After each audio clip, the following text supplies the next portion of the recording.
par le bien-aimé ci-après. Première intention, la sœur Mireille Wissa. Seigneur Jésus-Christ, je viens devant l'Assemblée des Saints, entre parenthèses, amiale, présenter ma requête en intention de prière en faveur des bien-aimés ci-après. Dalmi, Philo, Kani, Jelem, Emeraude, Emani, ainsi que les jumeaux Timba et Nzouzi. Que les bons dieux les bénissent abondamment. L'Église l'agrée en disant Amen. Amen. Deuxième et dernière intention. Notre bien-aimé, vivant ou résidant en Italie, Papa Emmanuel, absent du jour où les requêtes familiales ont été présentées au Seigneur. Aujourd'hui, il vient, il demande à Dieu sa main en faveur de toute sa famille, ici comme de là où il habite. L'Église dit Amen. Amen. Prions pour nos deux frères. Que les grands chamans étendent sa main. Prions.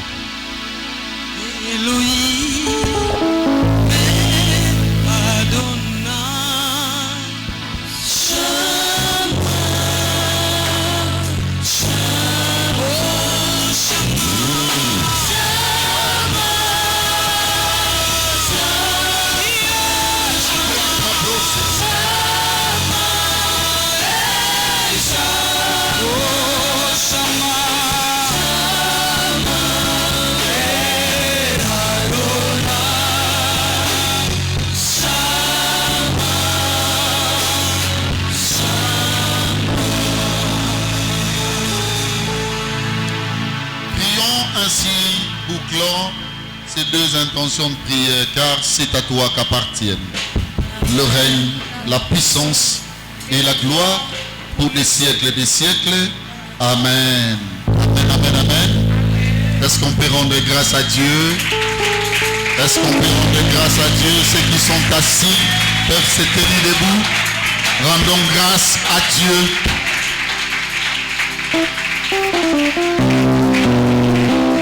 On va chanter avec les musiciens et après nous allons écouter la parole de Dieu. Prépare bien ton cœur. Prépare ton cœur.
Suka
peux dire après moi, Seigneur, bénis-moi à travers ces messages.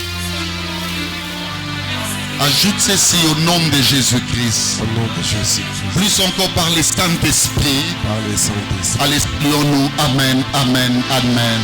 Saluons-nous dans la fraternité.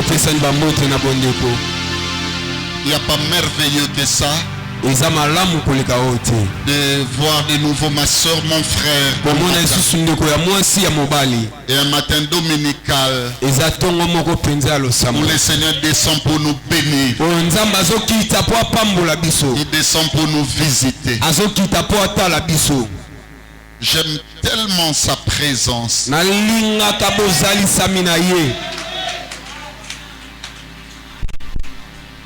Ça m'arrive de manifester une certaine violence uniquement pour créer de cette présence.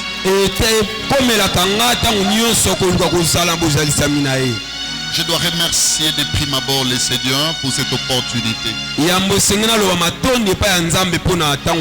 opportunité, mes frères et sœurs, qui donne aussi la forme, n'est-ce pas, d'une responsabilité. Vous savez, d'après moi, en tant que scientifique, je dis ceci. Il n'existe pas une responsabilité qui dépasse celle de gérer le peuple de Dieu. Parce que cela ne s'exerce pas au moyen d'un savoir naturel ou scientifique.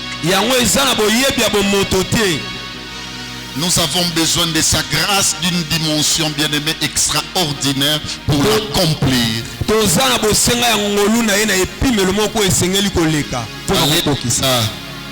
Est-ce que vous y êtes? Alléluia. Amen. Amen. Amen. Je suis en train de m'exercer. Parce que dans des jours à compter des doigts, je crois 3-4. 3-4. Je vais commencer à parler comme ça. J'aurai peut-être un interprète. Alléluia. Amen. Je m'exerce. Je ne suis pas expert dans ces domaines. Mais je vais seulement tenter de comprendre comment ça se passe. Pour que je puisse bien le faire les jours J.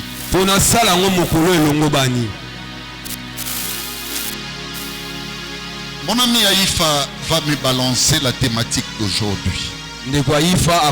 L'influence évangélique du temple de Dieu. Je parle de l'influence évangélique. Bien-aimé, c'est ce matin que je réfléchis autour de cette réalité. D'abord, laissez-moi vous dire l'épicentre motivateur de cette thématique. Qu'est-ce qui m'anime lorsque je veux parler de l'influence évangélique du temple de Dieu? La première des choses, je vais valoriser la personnalité d'une personne. Je parle de la personnalité d'une personne.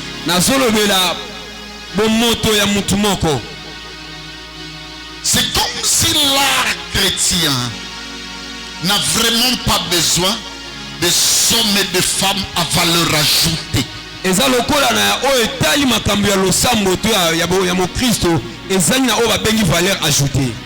Si vous voulez voir, frères et sœurs, des personnes qui vivent, c'est-à-dire sans dogme de respect, il faut visiter les fréquentateurs et fréquentatrices des églises. C'est comme si on a institué l'école de la bassesse. Il y a une de mes soeurs qui est présente ici. Ensemble, nous étions en train de tutoyer une réalité, bien-aimée, dont nous sommes partagés à travers un réseau social. Ça veut dire un pasteur qui dort dort la nuit, je ne sais piqué par quel insecte ou mouche, il reçoit une divinité que seul connaît, nous ne connaissons pas. Soit disant, il est au Cameroun et il reçoit un message contre la vie d'un pasteur qui est à Kinshasa. Et Dieu commence à lui dire ce qu'il a ravi, n'est-ce pas, comme visibilité, comme révélation aux Congolais que nous sommes. Et il commence à lui dire, tu vois tel pasteur, il est dans des loges. Alors, cher Congolais, il faut faire attention avec lui. Moi, Dieu vient de me le révéler. Ça, c'est l'école de la polémique, l'école de la bassesse. Dieu ne peut pas passer bien-aimé dans ma foi à l'olengo. Et c'est ça nos églises. Il y a des pasteurs que vous avez tués ici. Soit parce qu'il a cité un nom autre que le nom de Jésus. Mais après ça, il y a des albums qui suivent. Et maintenant, il cite Jésus. Mais bien aimé, ça c'est l'école de la bassesse. Je ne peux conseiller l'église à suivre toutes ces histoires. C'est honteux, mes frères. Ça dégraine et ça dégrade, bien aimé, les valeurs du temple de Dieu dans son service d'évangélisation. Ça, c'est le diable qui accomplit cela. Et nous sommes contents, bien aimé, ça retient presque toute notre attention. Ça nous titre, mes frères, en lieu et place de parler de mœurs véritables que prône l'évangile du Seigneur, nous passons notre temps à des pop mikiniti. Qui ne nous rajoute rien. Plutôt que des discussions vaines. Je trouve ces histoires pas différentes de la politique d'aujourd'hui. Et bien aimé, c'est ça, quand je veux parler du temple de Dieu et de son influence, je veux mettre feu à toutes ces cavaleries sataniques. Je veux imposer la loi de la personnalité. Bien aimé, il y a des choses, lorsque tu vis avec éthique, déontologie ou même conscience, tu ne peux même pas les suivre. Je bénis le Seigneur pour toi. Je bénis le Seigneur pour moi. Parce que même nos contemporains, nos frères et sœurs qui vivent avec nous savent qu'il y a de ces choses, lorsque vous nous les ramenez, bien aimé, il n'y a pas de place pour ça. Église, tu dois comprendre ceci. Il y a des valeurs, il y a des choses que le Seigneur ne donne qu'à des personnalités. Je suis venu travailler la conscience d'une personne. En toi, on doit trouver une valeur ajoutée. C'est ça l'élitisme. C'est ça l'école de l'élite. C'est comme si l'église bien-aimée n'attend que des choses primaires. On doit changer la manière de voir les choses. Et non seulement changer bien-aimé la perception, mais aussi l'art de faire. Pour atteindre cette dimension. Bien-aimé, lelo batinda mwana mwa muke kimamba mbengela biso mwa mwaswana oza na niveau ya Zacharie chapitre 2. Merci. Allez, dites à ces jeunes hommes là, même Dieu n'a pas accepté qu'on tutoie Jérusalem. Atanzamba sepela kiteba lo mama beko le Jérusalem. Lingo mena. On a passé ça.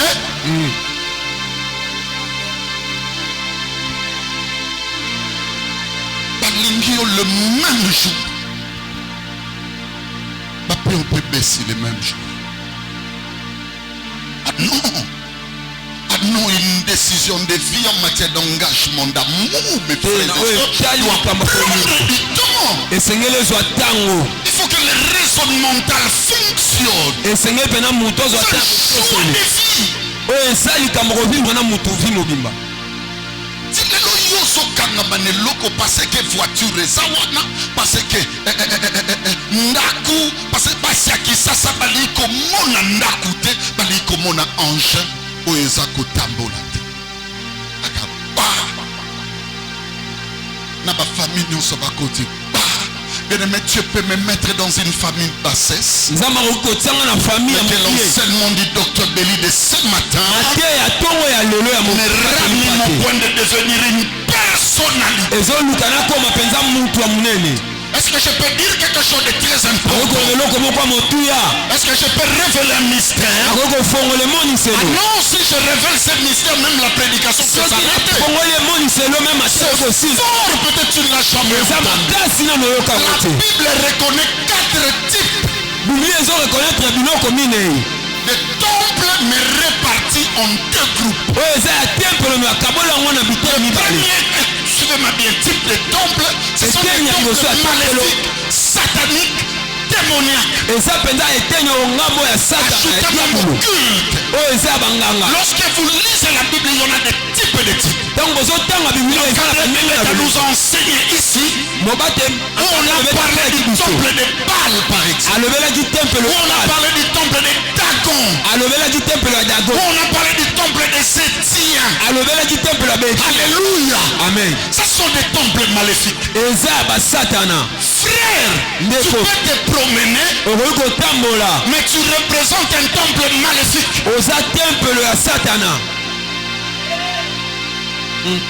Tu es catégorisé, mes frères et sœurs, dans un penchant négatif. Je vais vous dire quelque chose. Je vais parler, suivez-moi bien, de la seconde catégorie.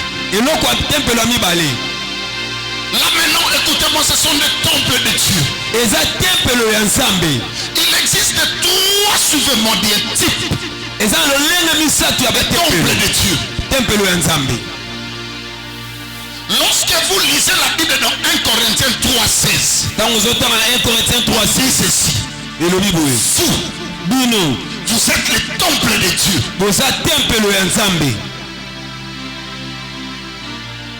Est-ce que vous me comprenez? Vous êtes les temples de Dieu. Lorsque vous lisez 1 Corinthiens toujours chapitre 6 verset 19, on vous dit vous les temples de Dieu. On rajoute une dimension. On dit ceci. Votre corps, l'homme est corps, l'homme est âme, l'homme est esprit. Maintenant on dit ceci. Votre corps, ce n'est pas le temple de Dieu, mais c'est le temple du Saint-Esprit. Est-ce que nous sommes yoka makamna soloba? Amen. Jésus a été battu à son tour.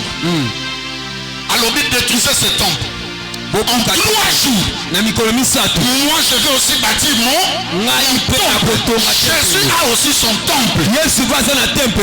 Son temple est fixé par la vision, le message. On parle du temple, on parle de combien de choses? 3. Premièrement, le temple de Dieu. Lorsque Paul enseignait à Lystre, alléluia, amen, ce qui s'est manifesté, ce n'était pas le temple du Saint-Esprit, ce n'était pas le temple de Jésus. Mais la Bible dit, les hommes ont parlé en langue likaonienne. Ça, ce n'est pas le Saint-Esprit. Ça, ce n'est pas Jésus. Mais nous voyons un Dieu. Seigneur, donne-nous cette dimension. Que nous devenons réellement le temple de Dieu. Ça veut dire Amen. Alléluia. Amen. Je vais dire à une personne. Ah non, je vais dire à une personne. Ce matin, qu'il y ait une dispensation qui puisse fonctionner dans ta vie. Et que ce soit une dispensation de Dieu. Dieu est très haut. Tu sais la différence entre cette tripologie? C'est une tripologie trinitaire. C'est comment pas de Dieu le Père, Dieu le Fils, Dieu le Saint-Esprit. C'est trois pôles différents. Mais il y en a de la Trinité. Ça veut dire former un. Je vais vous expliquer ça. Quand on parle du temple de Dieu, on valorise l'alliance.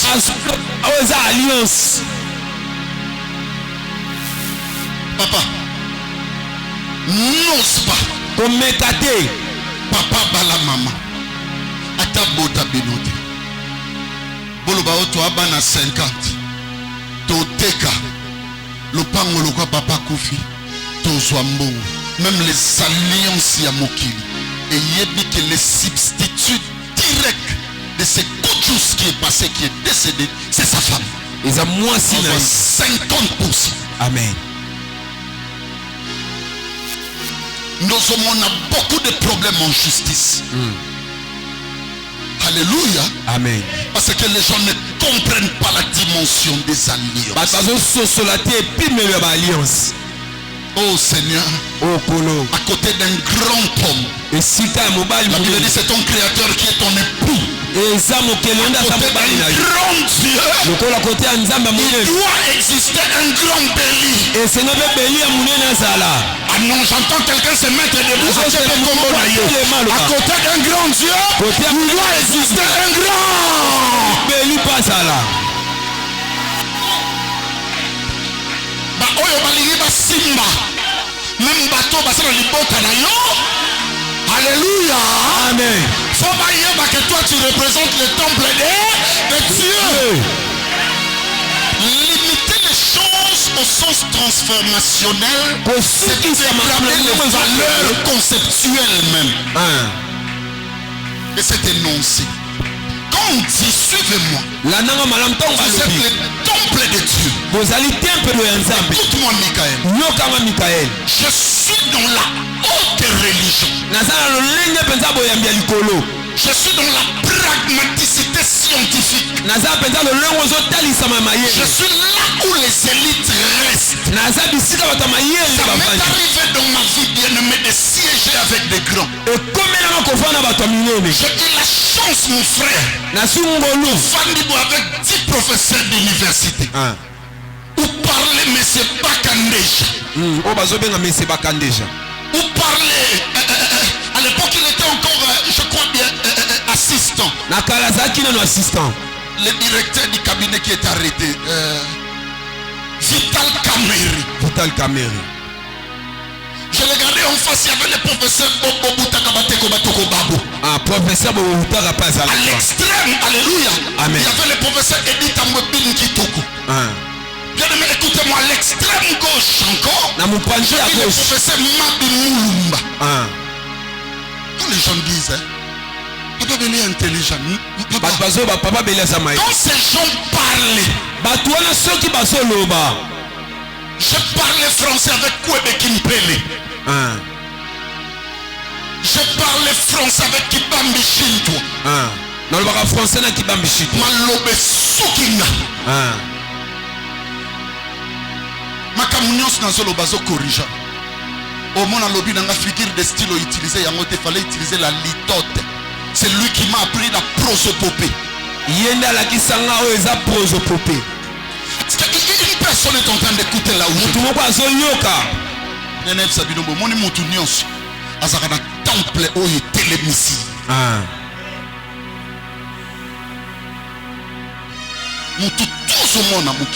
donc quand la Bible parle du temple, la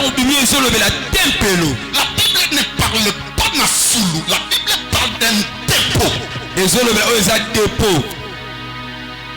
Ça veut dire là où les choses sont conservées. La foulou bato koki sa biloko ezangatina. Ba temple mususu ezape ya nzambe. Mais na forma ba foulou. Kuno ke kuta balobaki basalaki batongaki bazongisi. Na basalaki nga. A difficulté qu'on reconnaître bolamu même à na facilité. Merci. Et après ba temple okutango na makambo. Amen. Mais un mosusu a dépôt. Merci. Kuna babomba kababiloko eza utile oyo servir après. Amen. Est-ce que mutaso yokanga? Amen. Ce sont des temples référentiels. Cet cet homme est en train de régner Michael. La première chose qu'il faut mettre en place, qui a sa place à Téléma. Yes. Au moins, place à Téléma. Il y a un temple. Amen. Nous, on a toqué le Gamoussala Bazuye. Il y a une forme là-bas. Si tu as un temple, ça passe force à Moutouébi. Si tu as un temple, temple comme un Bisso. ce que nous avons la puissance de faire un dépôt. Merci. Rosakramando Sobrokochi. Yes. Si on pouvait parler du computer ordinateur, ça veut dire moi je représente l'unité centrale de Dieu. Unité centrale ya Nzambe.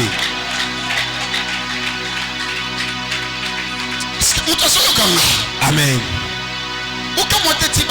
Paul, les dieux sous une forme humaine sont descendus. Paul, c'est le temple de Dieu. Paul azaki temple ya Dans le Nzambe. temple, on va adorer. Na temple bakena ko Dans le gumamela. temple, on va offrir. Bakena ko Je pesa. vais ouvrir une parenthèse Ena en matière fongo la de l'offre. parenthèse moko na la kisa oyo ko pesa.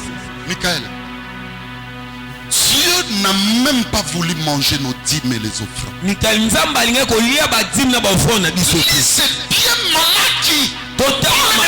Malachi. Tu as permis Nzamba pesaki ce ndingisa service d'offrande et de dîmes na dans badimu un seul but, na likamukaka moko afin qu'il ne manque pas dans la nourriture au temple. biloko ezanga te na tempelo. Le Voilà. temple doit vivre des offres de tout genre. Tempelo esengeli bika na kopesa na Je suis en train d'évoquer quelque chose. na ina lobe leloko moko Si réellement tu représentes le temple de Dieu, soki ozali tempelo ya Nzambe qu'à partir de ce moment, kobanda sasa ipi c'est que ta force ne saura bien me créer. makasi yokoka kosala Que les dispensations liées à l'influence de ton temple les créent. lolenge oyo eza L'onction du ekela temple attire toutes choses. tempelo ebendaka biloko nyonso. Ne me pose pas la question qui te paiera les billets pour aller faire, bien-aimé. Même l'Antarctique, même l'Europe, même partout. Ce n'est pas un problème. L'influence du temple est au influence ya temple pédalo. kopesa. Tu es le temple de Dieu. oza tempelo ya Ça veut Nzambe. dire le mystère puissant de son alliance mabombami ya makasi ya doit se faire voir à travers toi. esengeli emonisama na nzela. Alléluia. Amen. Je prie et je dégage une dispensation ce azosambela mpe matin. nazodégage dispensation Je dis je prie et je dégage une dispensation ce matin. azosambela mpe nazobimisa nguya moko. Bien-aimé, si hier on pouvait te toucher, lobi bako kosimba yo aujourd'hui on ne te touche plus. lo basimba yo lisusu Si hier on pouvait te saisir, bakokanga yo aujourd'hui que tu ne sois plus jamais saisi. lelo bakanga yo te. Que l'influence du temple parle. influence ya Sois une temple personnalité sur le plan humain. zala moto Sois une personnalité sur le plan spirituel. zala moto na ezala Sois je dis bien une personnalité zala moto naturelle. Sois une personnalité physique. zala Sois une moto personnalité de tout genre. na lolenge nyonso. Alléluia. Amen.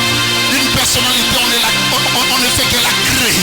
po moto basalaka yango On ne tolère pas une personnalité, bapesaka te on l'honore. bapesaka limemia Fit tous les honneurs du monde. soki lokumu nyonso ya Je mokili dis fit tous les honneurs du monde. ta bolamu nyonso ya mokili Que nul ne t'arrête plus jamais. eloko ekanga yo te Que nul ne t'arrête plus jamais. eloko ekanga yo lisusu te Fit l'influence de l'alliance. sika influence ya alliance L'influence de la divinité. influence ya bonzambe Qu'on parle, vous êtes temple de Dieu. donc bazolobela boza tempelo ya nzambe Ça signifie que vous êtes capable de tout. eyukoba boza na makoki ya nyonso Ceux qui ne connaissent pas le Seigneur, yebi nzambe te ceux qui ne l'ont jamais témoigné, oyo batatola te bien-aimés, doivent le vivre et le faire à travers toi. esengeli babika yango na nzela na yo Si d'aujourd'hui, kobanda lelo que cette dispensation bien-aimée connaisse jour. lolenge ya makambo ebana na ezo ya bomi. Alléluia. Amen. Je dis que cette dispensation connaisse jour dans ta vie. epimelo ebanda na vie na Or yo que vous êtes temple de Dieu, bozali tempelo ya nzambe la Bible dit deuxièmement, Nous le c'est le temple du Saint-Esprit. Vous allez temple la molimo. Mais qui est le temple du Saint-Esprit? Celui temple la molimo Ce n'est sainte. pas vous, mais c'est une Parce partie de vous. Parce que vous, vous êtes tripartis, vous êtes Vous corps. allez ça tout, vous allez ça. Quand on parle du temple de Dieu, on fait allusion à l'être entier. Donc bazobe la boum temple la zobe Mais quand on moto. parle du temple du Saint-Esprit, Donc bazobe on temple la parle du molimo. corps. Bazobe la nzoto. C'est là où il y a le fragment de la transformation. Yango bisika Si nous voulons parler, bien aimé, suivez-moi très bien. Aspect évangélisation du temple. na oyo eza kotalisa evangelisation ya tempelo. Témoigner la transformation dans notre vie. tokotatola na bomoi na biso. Que le Dieu de mon esprit Nzambe ya molimo na nga permette que plusieurs, je dis bien, mots qui ont existé dans ta vie depuis toujours asala ete mabe nyonso etikala kozala na bomoi na yo disparaissent aujourd'hui. elimwa lelo. Ah non, je suis en train de dire à une personne azoloba na mutu moko que mon Dieu, nzambe na le nga Dieu de mon alliance, nzambe alliance na nga permette bien aimé une solide transformation. asala ete bobongwani eya Sois transformé. obongwana C'est le corps. eza nzoto. C'est le corps. eza nzoto. Le corps est différent de la chair. nzoto eza na bokeseni na poso musuni. Tu peux voir mon corps okoki komona nzoto à travers mon fils, na oyo eza mwana na à nga. travers ma fille, okoki komona mwana que nga ce soit mwasi sur le plan spirituel ou physique, na molimo to même lorsque je ne suis pas là. atako na Dans le lobby, au papa béni. Ce n'est pas ma chair parce qu'il y a une mokuse. Mais tu peux voir mon corps. okoki komona nzoto na nga L'obé salidi. ezali L'oba caractère. karaktere C'est ça le corps. yango nde Nous, nzoto. nous ne sommes pas chair de Christ. biso toza nzoto ya kristo te, Nous sommes corps de Christ. toza nzoto ya kristo. Ça veut dire nous sommes de valeur transformable. toza oyo eza lolenge ya Transformé pour Christ. tobongwana mpo na kristo Le caractère qui est en lui, oyo ezalaki epai na ye c'est ça notre caractère. yango mpe komi lolenge na La Bible biso. dit les œuvres de la chair sont manifestes. lolobi misala ya nzoto emoni. Alléluia. amen. Mais écoutez-moi bien, l'antipode, ce qui justifie, n'est-ce pas, ces paramètres entiers, c'est ça le corps. oyo ezosimba nyonso wana C'est eza le nzoto caractère. eza Je vais ezaleli exhorter une personne. ce ena matin. te ya mutu moko Il y a des caractères qui doivent tomber pour influencer ta personne. esengeli ezaleli mosusu elongwa mpo na bomoto na yo emonana. Il y a des gloires, mes frères, eza na bankembo bandeko qui n'attendent que oyo kozela kaka une légère ou minime transformation. mwa bobongwani kaka ya mokie ya kotambola na yo. Tu as une conduite très faible. oza na etamboli moko ya pete. Tate, nga na bengi na sali alliance na yo, ça veut dire okomi tepelos. Allez, yoka réaction. Nzambe na boita. Mais ma famille est la plus pauvre de toutes les familles, même na Manasa. Même boy. Ah non. Non, écoutez-moi, le langage de ta vie et de ton raisonnement, c'est ce qui justifie ton caractère. elobeli na yo na mabanzo na yo yango ezotalisa etamboli na yo karaktere na yo. Caractère na yo est tellement mince que ebanga na téléphone. Ebanga na lamba. Nous sommes nous manqué pour ya latibo, manqué au te pour ya latibo. merci. Okomi kizengi ya kokenda akotala tala ye pozo kanisa na suka ba peso kabelo. Wana caractère mince. qui ekoleka Ta personnalité sera influencée par ton caractère. bomoto na yo kotalisama na esaleli Le na yo. caractère pour l'homme c'est la carte mère. esaleli eza mpo na moto eza karmere. Loba mena ebsolo. amen. Poso nyonso ya nzoto ezaka na bakushe ebele yo nde koyeba te. Moto akoyeba ngo munganga na microscopie. Okomona pota moso eza makasi parce que etouché dernière couche. Okobala pe mwasi to mobali oli na couche ya liboso maintenant okomi na caractère te. amen. Okende ko découvrir caractère tombo umeli yango bokabwani. amen. Beaucoup ça ba métier bien aimé na kati église maintenant boye bani ba caractère te. amen. Moutouaza capable à kobomba caractère n'est même 2 ans. Merci. Et ça comme Moutouaza yokamakam. Amen. Dieu change les caractères. Nzamba bongo la kezaleli. Bato bele bakolobo pa politika kana. Yo so mona nganga yo sengelo na kipe. Kasili kana musanza me ko sila te tina okufa. Amen. Kutu nazoluka mutu na bonza ngwata na lika. Yo ngana o change. Baby sa okomona. Sala manyanga na musala te okomona. Yo siko yango zo benga ça c'est un bon caractère. Merci. Na boîte Noé bomona ki lion te. Zalaki. Est-ce que lion azaki mowei ayoka mungo mwa Noé te? Ese na ba lion mususu bayoka mungo ngo ba marcha na nzambe. Amen. Na ba perroquet. Amen. C'est que Moutaza yoka makamna. Amen. Dis à ton frère bon sa caractère. Biloko nyonso kozwa na mokili okozwango na pourcentage à caractère na yo. Amen. Nzambe po apesa bato eloko apesa yango na ka. Yesu pa mikosa Pierre azwa Jean azwa mutu achele na tolo. Bible écoute le bioka, c'était les disciples que Jésus est aimé. Mais Dieu a pris la personne qui était capable de téléméla à Jésus. Yoso lo batolanda yo. Basi na mso na mso ba kolia nini. Ta réaction Pierre. Mais Dieu savait qu'en Pierre il y avait un caractère. Zamba yeba ke saleli zaki na kata Pierre. Moi je cherche des hommes et des femmes. Caractère. Ma faiblesse.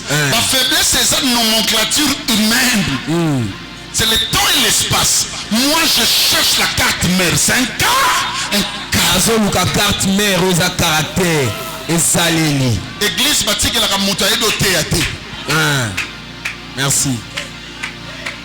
Bâtie que la montagne. Et saleli.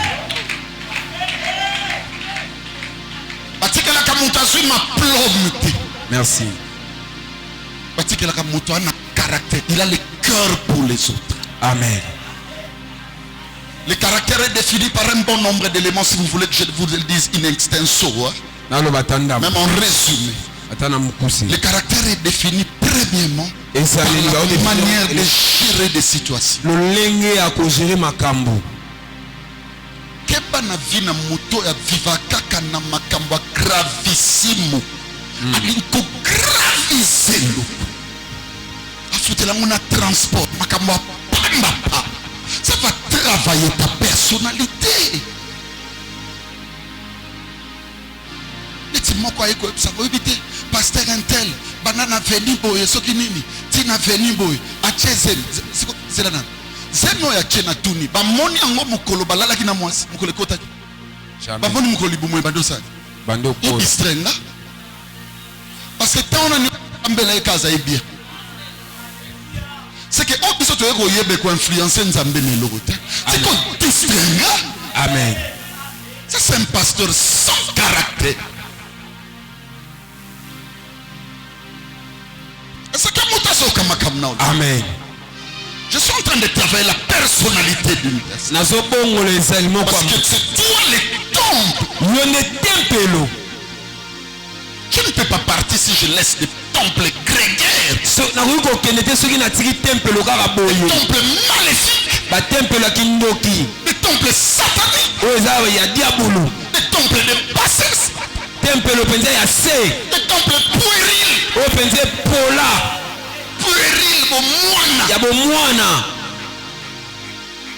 Nous, en documentation, la bibliothèque des petits enfants, on appelle ça ludothèque.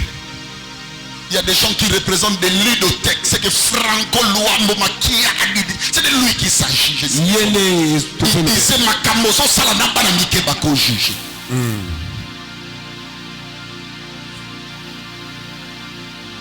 Tu veux être grand dans la vie, comprendre que tu as un caractère. L'emplacement social doit... Suivez-moi très bien. Ton emplacement social.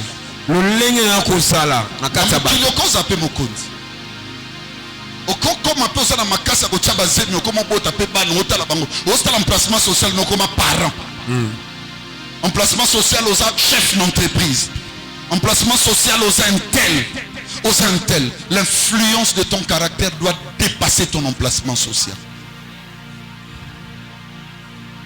Kolingate na vie, nzambacho pasteur, au salé le robon batalobi, à sa pasteur. Aïe aïe aïe. Loba Santa Cat.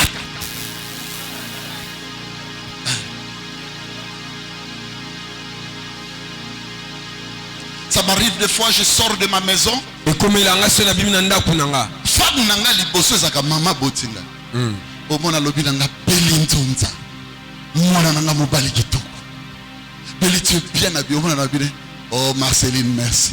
Si on a bêti pas na kota ta place, mona lobi Seigneur, donne-moi l'influence qui dépasse cette éloge. Le pain sanga pensa le lengo koleka ukumisa oyo. Et donc comme l'église wa ba santali banda.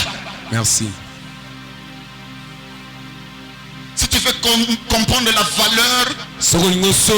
valeur des ingrédients qui constituent ton être, parfois il faut jeter ton pain dans l'eau. Jésus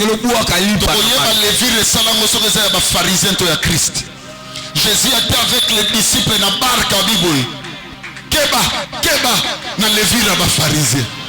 Soko bois qui lit pendant mahi, levira ba pharisien lit pe bungali libéra. Mais Ecclésiaste dit jette ton pain dans l'eau, qui est Christ, qui est ta valeur, toi qui représente le temple du Saint-Esprit, un temple transformé. Même si on te jette dans l'eau, à la suite des temps, tu vas faire quoi? Bien aimé, on peut dire des choses maintenant. Des choses mensongères contre un enfant. Moi je suis en train de les vivre. Bien aimé, écoutez-moi, je suis trompé dans l'eau. Mais ce que je sais, jour à l'école, mais un jour,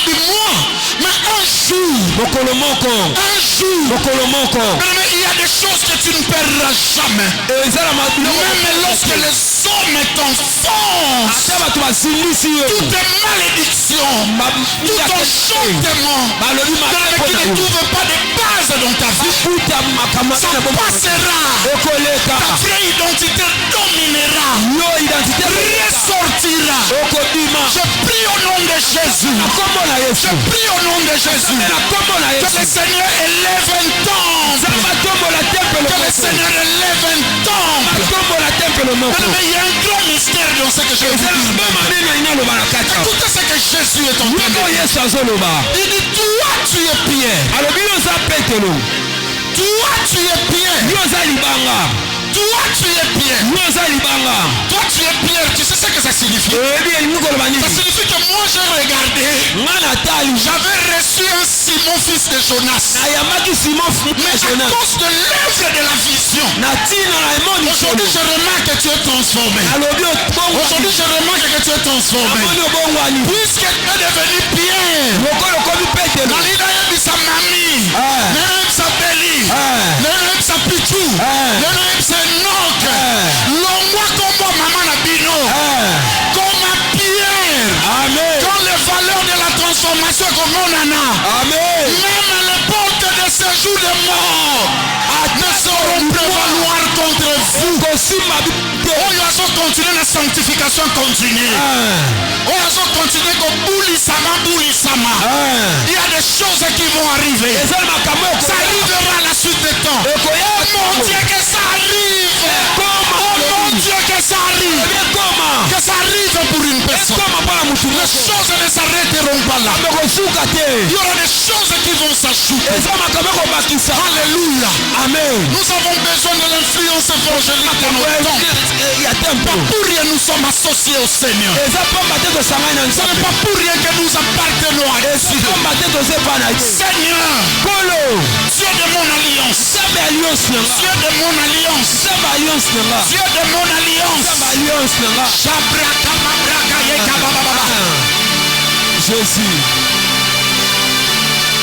Jésus. Alléluia. Amen. Sobra makasaba. Lekre mandala foso proko. Jésus. Tout sabrake maké. La brasa kakaya mandoro. Jésus. Alléluia. Jésus. Alléluia. Jésus. Alléluia. Alléluia. Rasakramando robokocheya. Resakramanda rabaya baba. Usabra kabrosabra. Eya brochekeya baba. Rosabra manda rabakaya. Jésus. Jésus.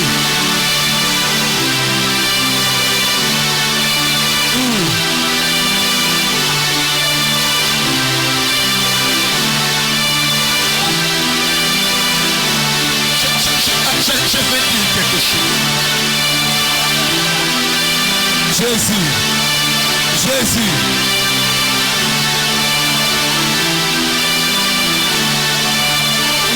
Je vais dire quelque chose, je m'arrête ici.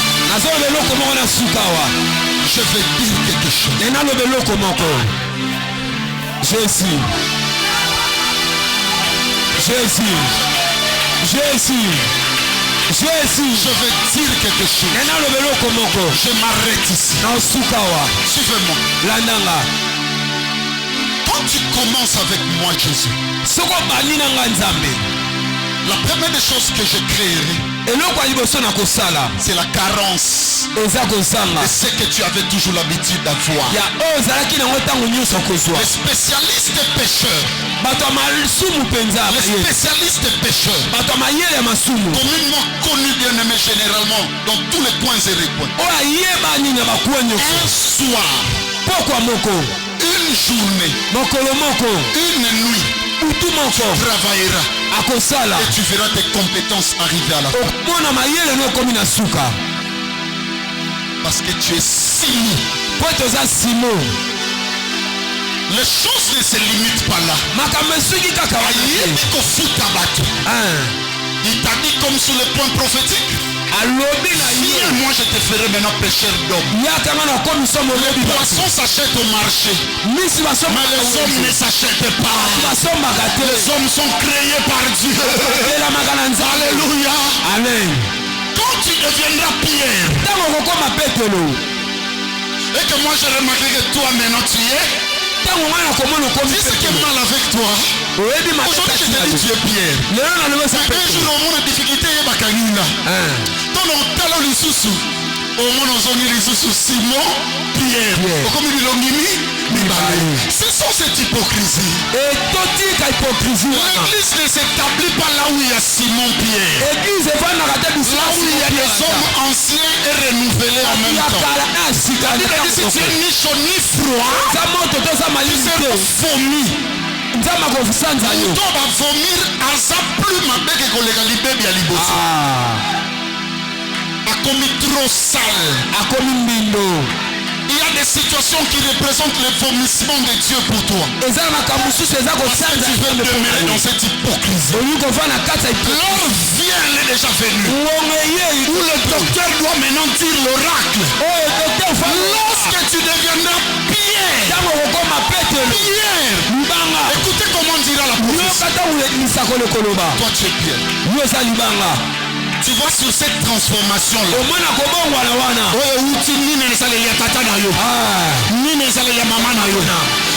Établir temple. Établir l'église. Alléluia. Amen. La Bible dit ceci en français. Pierre sur cette roche. Pas j'ai bâti. Je parle le verbe être au temps présent. Alléluia. Amen. Énonçons le concept bâtir. Écoutez comment la nomenclature s'exprime en futur simple. Moi.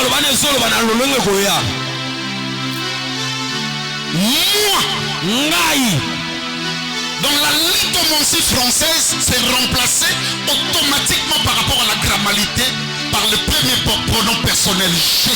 La conjugaison dit ceci. Je bâtirai. C'est que même si tu deviens Pierre, tu quittes l'étape de Simon. La force évangélique de cette église, de cet homme, ça ne sera pas le même jour. Toi tu vas commencer à pleurer. Yesu akufie. Yesu asekwe. boye tokimie bakomoluka biso bakanga biso famille atate telemie famille mame telemie nga bitumbe nga kosana mbongo mais à la fin lorsque le Saint-Esprit descendra tu parleras omoni bambisi nyonso ozanga na butu olona batu obuka batu obuka batu Jésus a gagné 12 personnes moko abunga mais première fois Pierre aloba Bible ezoloba 3000 personnes.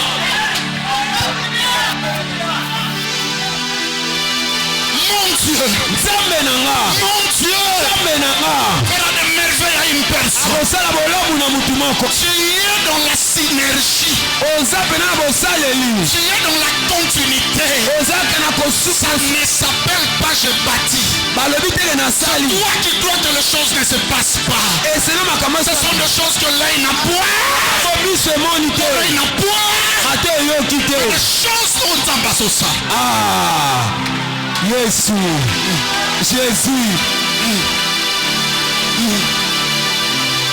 Si tu regardes les crayons de la montre, ceux qui ont tourné, ceux qui ont tourné, attendez, je suis dans une dispensation qu'on appelle je baptisé. C'est un futur simple. Alléluia.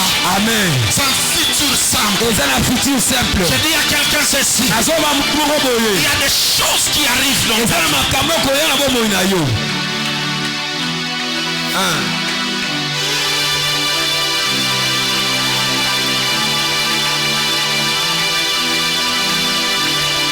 Et tu ne préjuges jamais la vie d'une personne. Même lorsqu'il commet des mots, même lorsqu'il manifeste des faiblesses, même en matière de vérité. La Bible ne dit pas que vous l'aviez déjà connu parce que vous êtes dans les Seigneurs. Il faut il y a des vérités sur toi que nul ne connaît. Il y a des enfants qui sont sortis dans cette église, même pas une seule minute je pouvais croire qu'ils pouvaient sortir. Toi tu fais partie de la dispensation de je connaîtrai. C'est tout le jour que le Seigneur m'enseigne.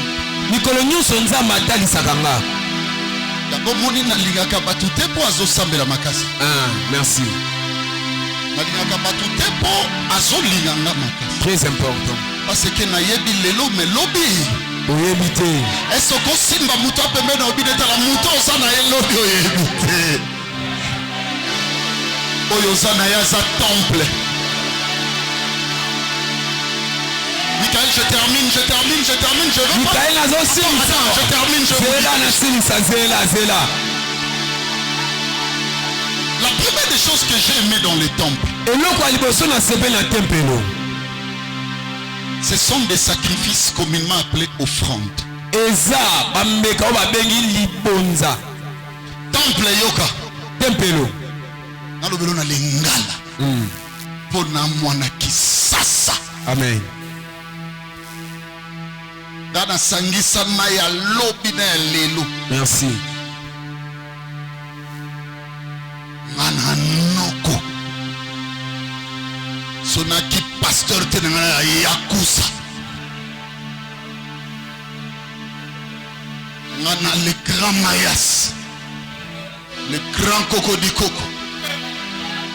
Est-ce que mutazo yo kangama kamna solo? Amen. La première des choses que j'aime dans le temple, vous savez quoi? Et le roi de son scène na sepela na tempelo.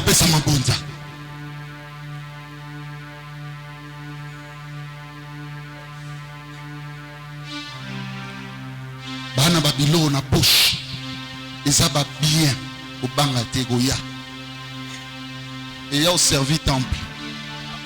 Même quand Dieu révèle le mystère caché des familles, rien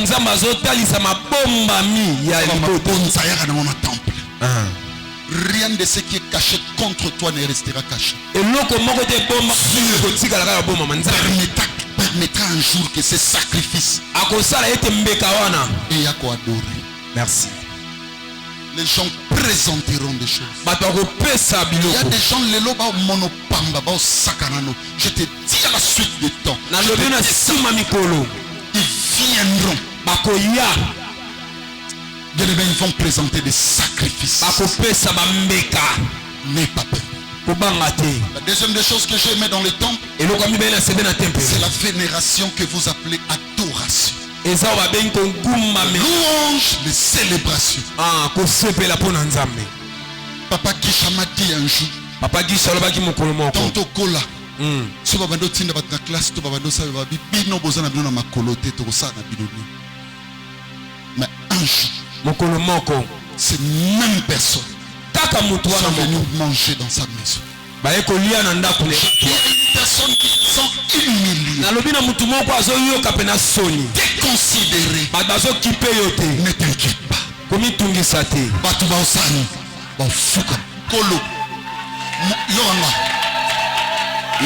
Yoka. Non, ça la service magie Amen. Moi, vous comprenez.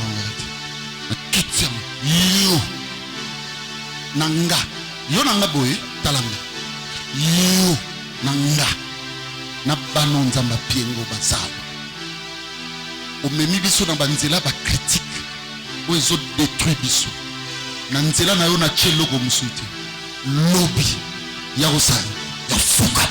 Amen. Alléluia. Amen.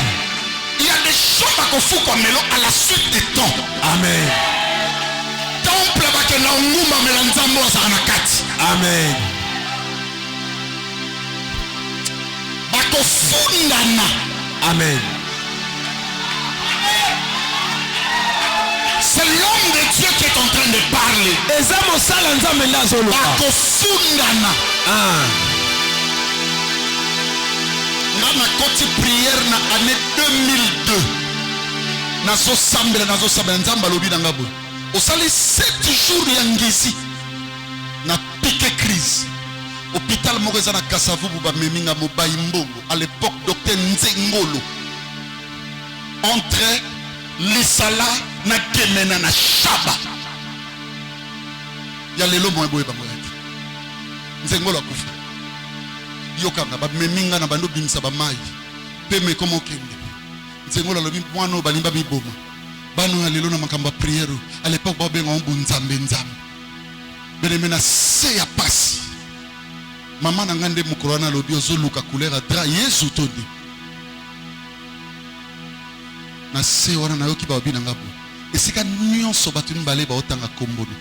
Frère, sœur, soki nanu na yebi yango tende na kipaka buzoba note. Seki kalate na osali na oyebi.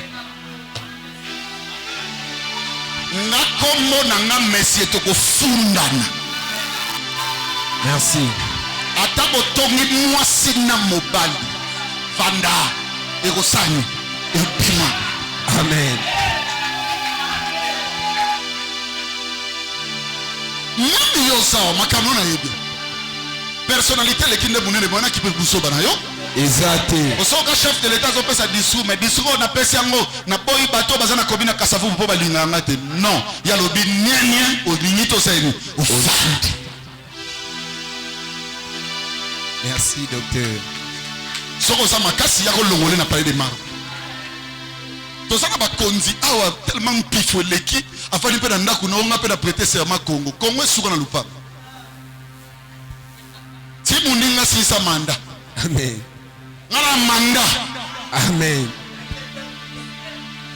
Nana manda. Ici il a raté.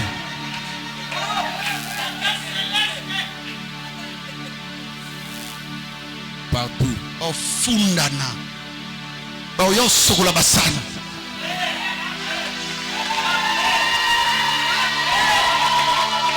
Kosenga mbongo ekezala moyen asala lisolo ko ete po sonyo le moyen kosenga akono tombola bana tunige nyonso laka batala po bapese moi loko nalobi na kombo na Yesu. Amen. Makambo pasteur alobi esalamela yo. Amen.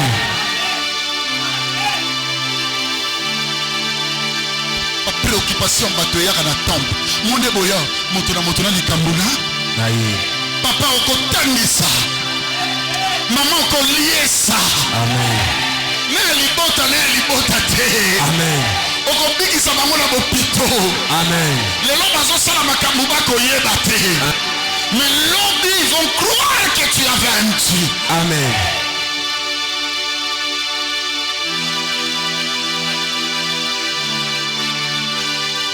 tala comme un temple au moins dans cette église jamais loba muta comme donc les bébés ayazu mwasi nende to vandawa to mutu ne babandi ko bondawa to ba longoli bilamba na temple sama na temple tout le monde a commis ça amen oh non parce que nous tombons na pembe mais tu es un temple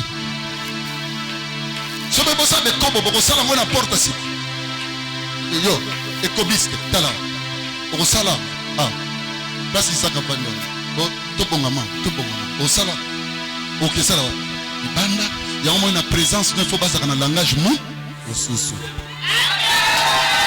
so ba bibi ba ke musika temple après ba ke sala makambo na bango o kumisa ngai na temple eso bona mutu mwa yao papa non embate pour le bien koboka ki non embate pour na finga ki na bunda te wana za makabasala wapi ah mu bien son bon allez yebisa banguna bo continuer métier ça métier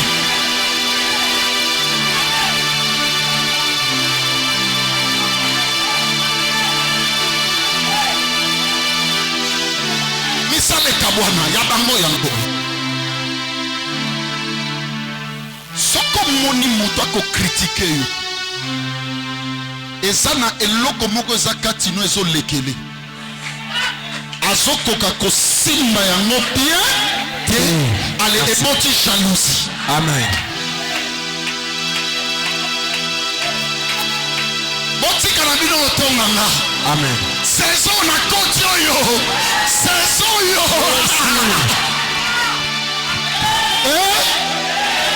bato bakotunanga soki ezali magie te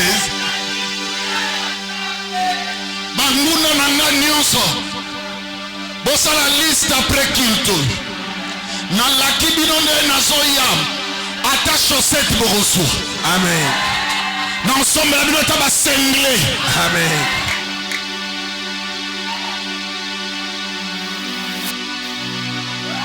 oyo basi eloko nalingai natanga na popo ere tika nzamba pambola bino merci